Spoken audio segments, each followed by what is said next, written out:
populli i ka dhënë të drejtë lëvizjes vetëvendosje që ta ketë kryetarin e kuvendit. Është e papranueshme që partitë opozitare thonë që këtë drejtë që u ka dhënë qytetari edhe interpretimi i gjykatës kushtetuese na lejoni neve që ne ta kemi të drejtën që ta zgjedhim se kush duhet të jetë kryetari i kuvendit.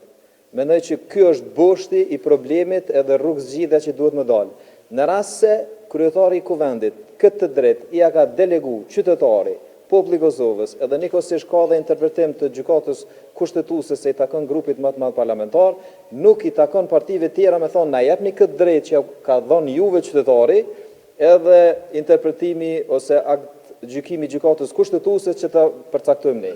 Çështja e dytë, Kuvendi i Kosovës nuk i takon vetëm edhe shumicës, në këtë rast partisë ose koalicionit që ka dalë fitues dhe i pari në zgjedhje, se ndryshe me këtë logjik atë do duhet me qenë gjithë nënkryetart. E përderisa nënkryetart i takojnë edhe partive të tjera, ta zon këtë rast flas për PDK-n edhe LDK-n për shkak se AOK-ja prononcohet është parti parlamentare, po s'ka drejt as me kandidu për nënkryetart të kuvendit.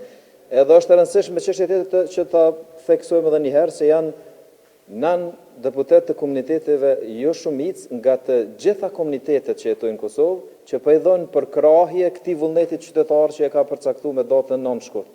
Krejtë pa vërtet. Pranueshëm për lëvizjen vetëvendosje vazhdon të jetë Albulena Haxhiu. Votat nuk kanë qenë 2-3 herë edhe për çështjen e verifikimit mandateve, mendoj se njëjta logjik deblokuese duhet mund ndjek nga partitë opozitare, mandej futemi në temat e tjera.